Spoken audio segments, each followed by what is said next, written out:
Welcome to the Professional Data Engineer Crash Exam course. Today we will focus on Bigtable, a low-latency, Cassandra, and HBase compatible NoSQL database service for machine learning, operational analytics, and user-facing applications.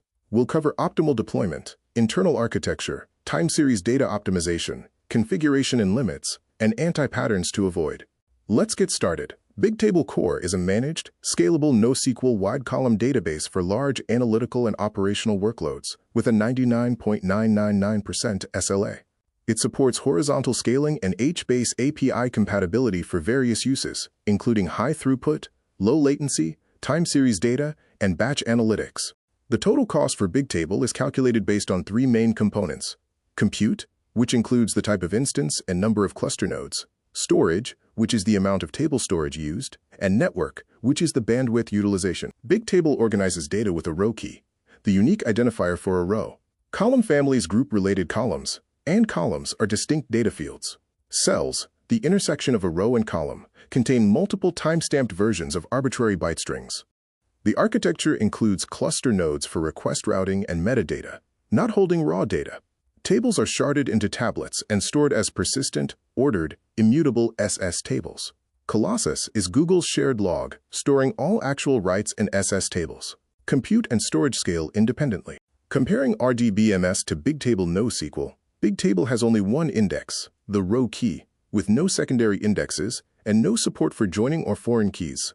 Atomicity is at the single row level. The storage rule is to keep all entity information in a single row, with related entities in adjacent rows. The goal of key design is to distribute reads and writes evenly across nodes. Keys should be short, preferably under 4 kilobytes, and move from a common value to a granular value. Advanced tactics include field promotion and salting to distribute writes. Hotspotting, overloading a specific node while others are idle, is a key anti-pattern to avoid.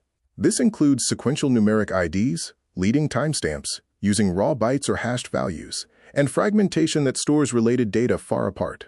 A tall and narrow topology is highly recommended for time series data, with one event per row. Denormalization is required, and data duplication is expected.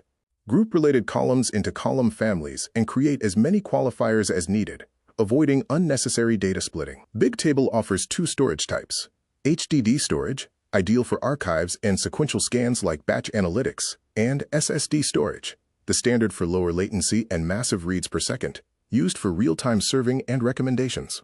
Scaling is supported manually and automatically with zero downtime. Replication provides automatic cross-regional replication for isolation, high availability, backup, and global presence. App profiles dictate routing policies, including single cluster for specific pinning, or multi-cluster for routing to the nearest available cluster. Security is controlled at the project or instance level. Delayed garbage collection is asynchronous. GC policies are family level, triggered by age or max cell versions. Deleting cells results in a, quote, tombstone marker before actual removal. Since deletion is delayed, always apply timestamp range filters in queries to bypass the GC delay for query accuracy. The Bigtable Manifesto emphasizes designing row keys based on read access, keeping all related entity data in a single row, and placing related entities in adjacent rows. Distribute the load evenly, avoid hotspots, and remember that sparse is fine and denormalization is required.